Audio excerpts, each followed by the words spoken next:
Good afternoon, everyone, and welcome back. And hopefully you're all fed and watered, and hopefully you're getting on well with the system here. If there's any questions, obviously let us know. But now, without further ado, I would like to introduce Rich Alderton, who is joining us to talk all about adaptability. And he's proven this himself by stepping in at the very last minute to as a guest speaker. So he's gone from being a workshop provider to guest speaker.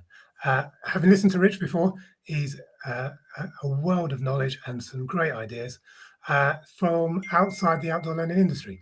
He was a CEO of a large multinational and as head of a $1 billion global supply chain. If you can imagine that sort of money, I can't. Anyway, he knows what he's talking about, and he's willing to share that with us today. So without further ado, here's Rich. Thank you, Rich. Okay. Hello, everybody. Throughout this presentation, I want you to keep in mind one question, and that question is this: how do you prepare your people for change? And as you think about that question, I hope you would agree it's a pretty important question. I would argue it might be the most important question in the 21st century for us to be asking ourselves about how we lead ourselves, how we lead our organizations, and how we help our clients. So how do you prepare your people for change? And do you know what? In about 20 minutes time, I'm hoping that you might think about having an idea that you might answer that question a little bit differently if in any of what I've got to say appeals to you and resonates. Okay, I want you to do some more thinking straight away right now. I want you to think about everything that's going on out there in your external environment, from what we're reading in the news at the macro level, climate crisis, wars, economy, all of that. Then think a little bit closer to home in terms of everything that's going on in your industry. Then a little bit closer to home about everything that's going on in your field of expertise. And have a think about all that mind-boggling amount of change and how the rate of change is changing, and where you think you and your organization will be in 5 years compared to where you were 5 years ago. And then think about what goes on inside your organization and how good you are at dealing with that kind of change. Think about your organizational structure. Are you set up to be adaptable? Do you have the kind of culture, the attitudes, beliefs, values, and attitudes that will help you turn on a sixpence and go off in a direction that you had never thought about 5 minutes ago? So the question, lots of questions. The question is, when you put those two things together, is your external environment moving faster than your internal environment? And if the answer is yes, then there is only one outcome in that scenario. And that is that you're going to start falling behind until you fall over. And that is as bad as things could get, right? So that's kind of one kind of wake-up call for adaptability that I hope resonates with you. There's another one. You spend a lot of time and hard-earned money and budgets attracting and retaining key talent, making sure that you've got the right skills, resources, experience on board in your organizations to deliver what it is that you've defined as your purpose. And once those people are in, then you presumably invest in their continuous professional development. It doesn't matter whether you're a lawyer or a plumber or a teacher or a data scientist. Organizations readily recognize the need to invest in people's skills and experience at the technical level. All of that is very good, but there's always a but. Here's the problem. The world that we're going into tomorrow is going to be filled with more change, let's assume, than the one that we were living in yesterday. And steady state operations are going to become a luxury less and less for all of us. So what you need is for your people to be able to apply all of those skills in stormy waters, not just when everything's calm. The problem is, in my experience, most people resist most change most of the time for reasons that we might have time to get into. But here's the thing. You've paid for all of that expertise, you've nurtured it and got it to a good place. But the thing is that an expert in their field who nonetheless cannot adapt will, when faced with change, tend to roll up like a hedgehog, denying the organization access to all those key skills and experience just at the very moment that they are needed the most. Change is when you do all of your heavy lifting. It's the most risky, expensive, and disruptive thing you'll ever do. That's when you need all hands on deck. That's when you need all of those skills to be firing on all cylinders, not curled up like a hedgehog. That hedgehog feels pretty safe right now, but in terms of how much use he is to himself and his mates, not so much. So I say that adaptability is the one skill to rule them all, because it is the one skill that will unlock all your other existing skills and allow you to keep on using them when the stuff hits the fan. And taking those two things together, if your organization is moving faster, if your external environment is moving faster than your internal environment, if you do have people who have very good skills, but they're not very adaptable, they're not very good with change, then I put it to you, ladies and gentlemen of the jury, that you need to be more adaptable. This might not be absolutely groundbreaking stuff, and you might be thinking, well, why did I sign up to this session just to be told you need to be more adaptable? But I hope you can start to understand why, and just take these last 5 minutes to reflect on what you probably already know. All right. You need to be more adaptable. I've got adaptability in my job title. I'm bound to say that, aren't I, to drum up business? Well, here's the proof. Now, I know most of you don't run organizations that whose primary purpose is to make money. And the example I'm about to give you is a financial one. It talks about revenue. But I hope you will get the idea that this is the power of adaptability. I spend most of my life working with organizations whose primary purpose is to make money. But actually, that's not where I'm from. And the reason I'm so delighted to be here today is because my whole upbringing was surrounded by and integrated with outdoor learning. I was a cub and a scout and a venture scout. I went on multiple PGL holidays. Mum and Dad couldn't wait to put us on the bus. I went to Brennan a couple of times. And in 48 hours time, one of the leadership teams that I'm coaching at the moment within one of the largest organizations in this country, I'm going to be taking them up to Castleton, where I'm handing them over to the very capable hands of Andy Robinson at the Linley Education Trust and his team. And he's going to achieve things with that team outdoors that I can't possibly do inside the boardroom. So I absolutely get what you guys do and fully appreciate being here today. All right, notwithstanding that, this is a financial example. And I'll go very briefly through it. If you can see that, it might be a bit small for you. The blue line is the one you want. This was a study of 100 companies, and they looked at their financial performance over a 15-year period. Those companies that identified adaptability or agility as their most important driver of behavior, as voted for by their employees, 1 million bits of data gathered by MIT, through Glassdoor, said that those companies delivered 4 times the revenue of pretty much every other driver of behavior. Adaptability delivers more value to the bottom line than any other driver of behavior. Now, revenue might not be so important to you, but whatever it is that is important to you, this graph suggests that you should at least be looking at the subject perhaps a little bit more than you have so far. And that's really the purpose of this 20-25 minutes, nothing more. Okay.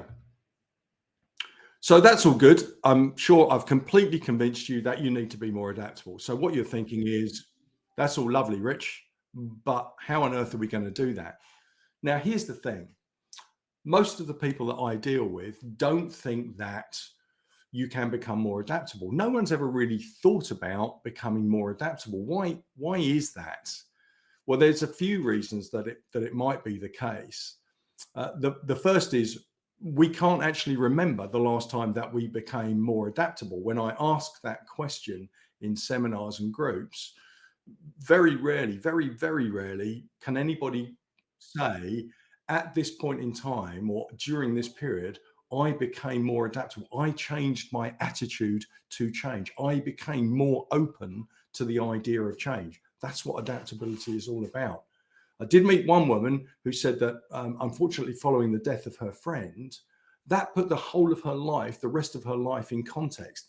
And she knew that once she could deal with that, anything else that life could throw at her was going to be a walk in the park.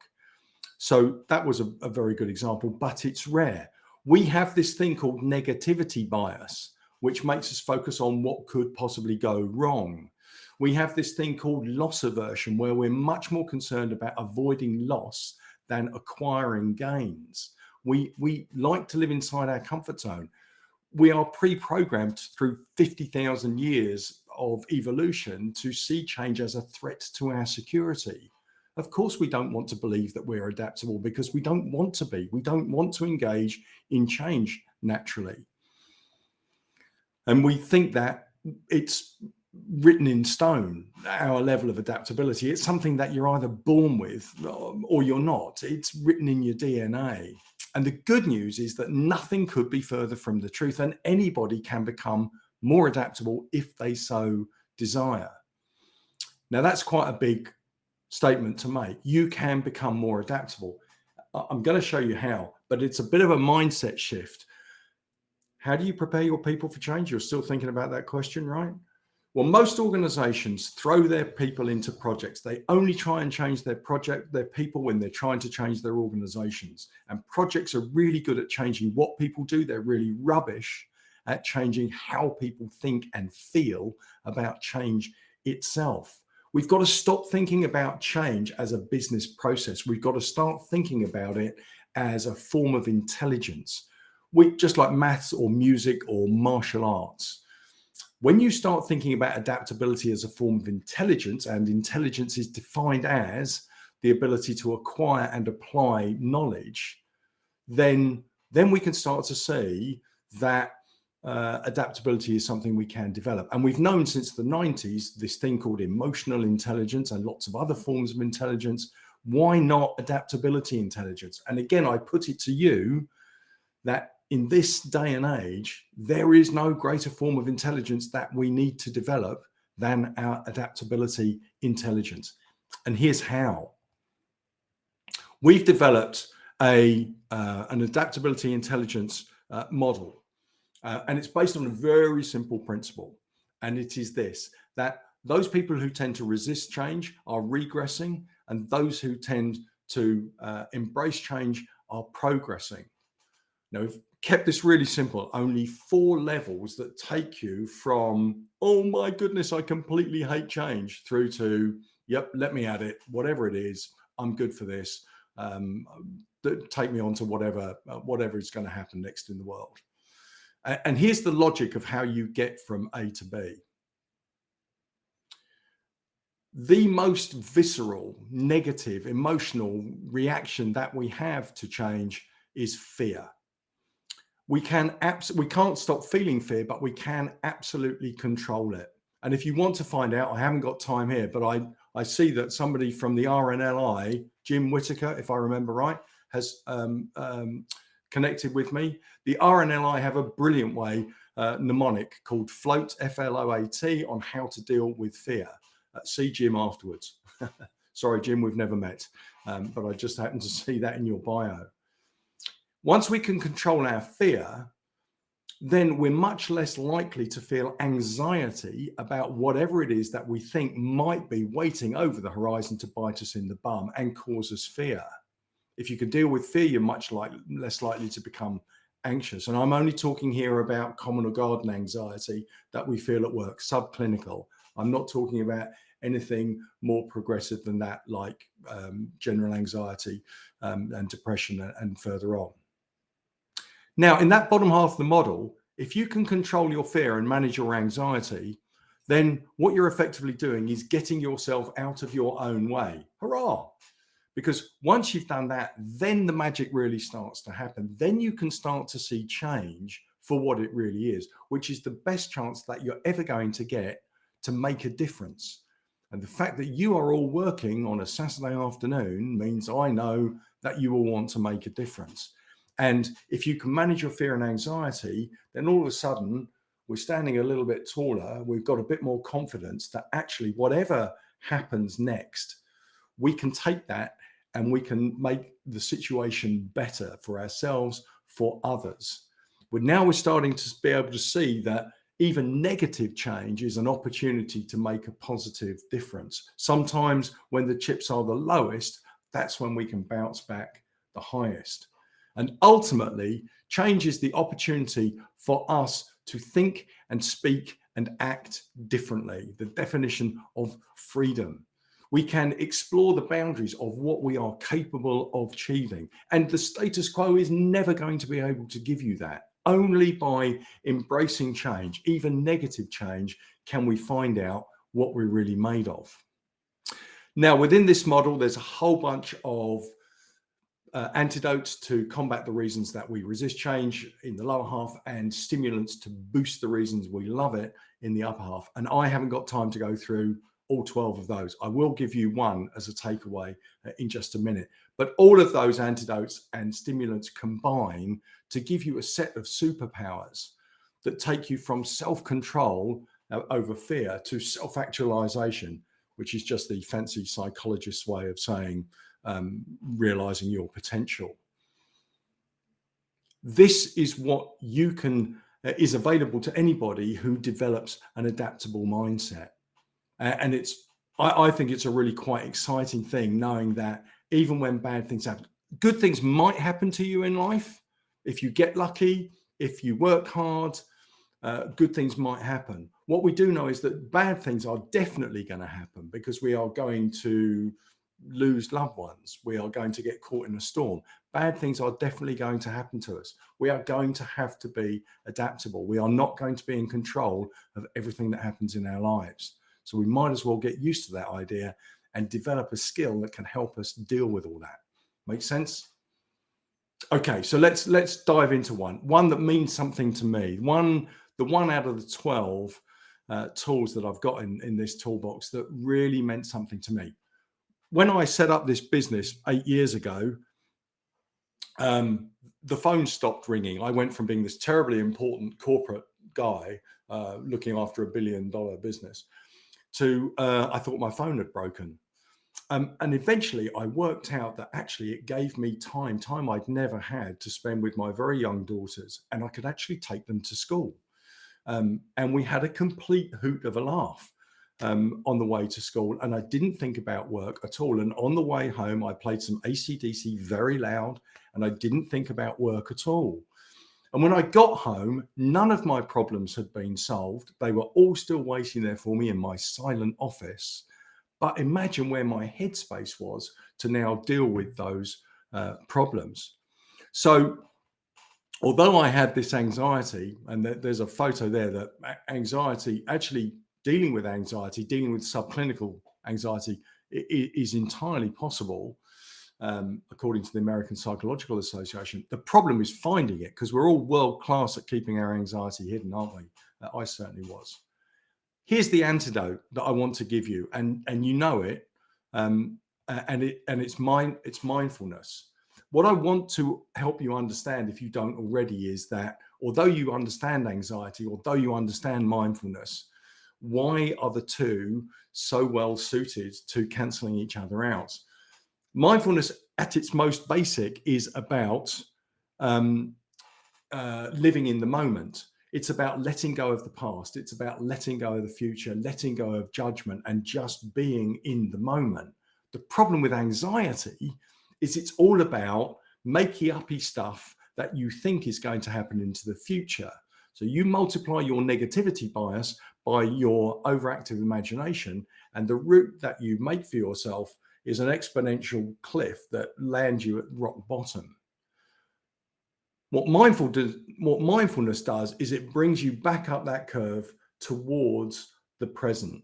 And guess the only place that you can actually deal with anything bad is here and now in the present. So the more that you can live in the present, the less worried you're going to be about the future, because you're actually able to do something about it.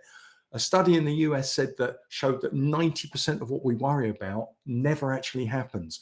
Our brains weigh 3% of our body weight, but they consume 20% of our energy.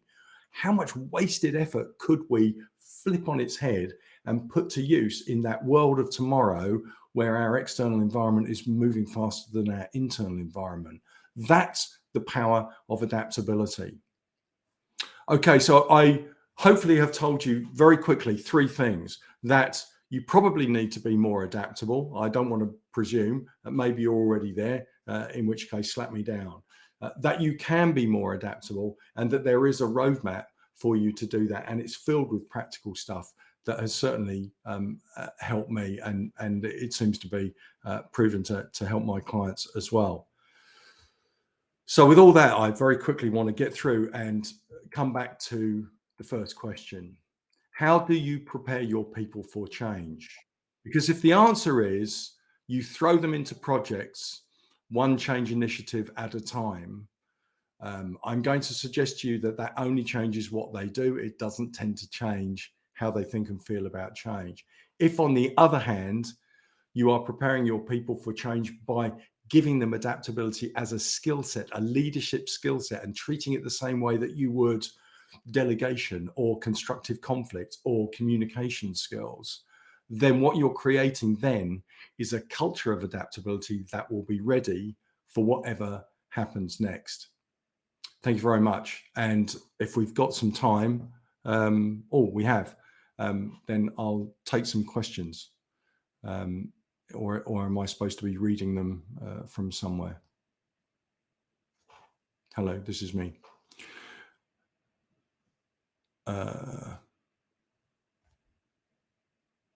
So what do I do? Just run through these. Either necessity empowers adaptability.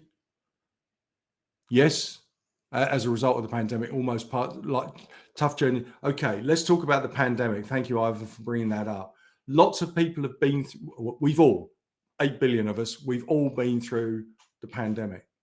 There is a difference between surviving change, coping with change, being resilient to change, and having an adaptable mindset. Okay, here's the difference between resilience and adaptability. Resilience is what palm trees do in a hurricane. They bend with that change, and then when that change is over, they go back to the way they were. If you look up the dictionary definition of resilience, it says the ability to bounce back, the ability for a deformed shape to retake its original form. And definitely adaptability requires an element of resilience. But whereas resilience is about bouncing back, adaptability is about bouncing higher. So just because, this is my point, just because we go through change doesn't make us more necessarily, it can do, it doesn't necessarily mean that we are more open to the idea of change. And we've all been through projects that have been badly run, right? So actually the experience of going through change can sometimes make us more resistant to change, less inclined to get involved. Dave, hopefully I've answered your question. Is adaptability a different way of framing resilience? No, hopefully I've explained the difference between those.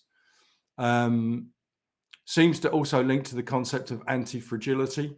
Yes, absolutely. But again, there is that difference between not being fragile and actually proactively understanding and recognizing that change is the best chance we're ever going to get to make a difference and to find out not only who we are, but who we could be. There is always a positive element to change, even in the darkest hour, would be my advice. Oh, and Dan saying they're not the same thing. Dan, you should have done this presentation. Well done. Patricia, how can you be sure after giving our team this toolbox that it's going to be used? How do we as an organization can do a follow-up that doesn't only end up written in paper? Great question. How does any trainer, and most of you are trainers, how do any of you make sure that your tools are used? Here's what I do, Patricia, because it's such a brilliant, insightful question you ask. I started off running standard 2-day workshops. And as you can tell, I'm extremely entertaining. Nobody thinks I'm funnier than I do. And I kind of know what I'm talking about. I can run a really good infotainment 2-day workshop, and everybody can go away from that 2 days feeling they had a great time, and absolutely nothing changes. And it's a complete waste of time and money. So I only tend to work with my corporate clients over a period of 12 months. I'll only go and see them a few days over that period. But exactly to your point, you have changing behavior, particularly primal behavior, where you're overcoming fear and anxiety. These are the hardest things for us to do. And that is a journey that takes time. Some of the principles that I've explained are very simple, but they're actually very difficult to do in practice. Heather, yes, thank you. Agreed. Will, are the rest of your 12 tools on your website? No, they come with an invoice. Will, sorry about that. But you can load, and somebody has already, you can download my ebook for free. So I'm not selling anything. And that has got 3 or 4 of them in. So I am giving some of them. So there's more in here than I've had time to tell you about today. So download it. If you actually want one of these, because you're all lovely people, and I've got a few spare copies of these, I will send you a hard copy of this for as many as I've got left, and all free to you. Just get your details to me somehow. Great session, Richard. Marcus, you're entirely correct. Thank you. I hope. I've only got two or 3 minutes left, so unless there are any other questions, I'll wrap up there and let you get on with your day. And thank you very much for your time, and thanks for all the work you do. And Andy, if you're watching, I'll see you on Monday. Looking forward to it. Thank you.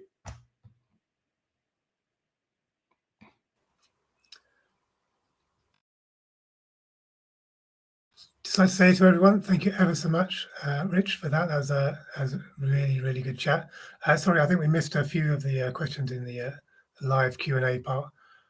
Hopefully we can take those forward with Rich and answer those at a later point. In the meantime, you've got a couple of minutes to dash off to your next activity. So thanks again, Rich. Much appreciated.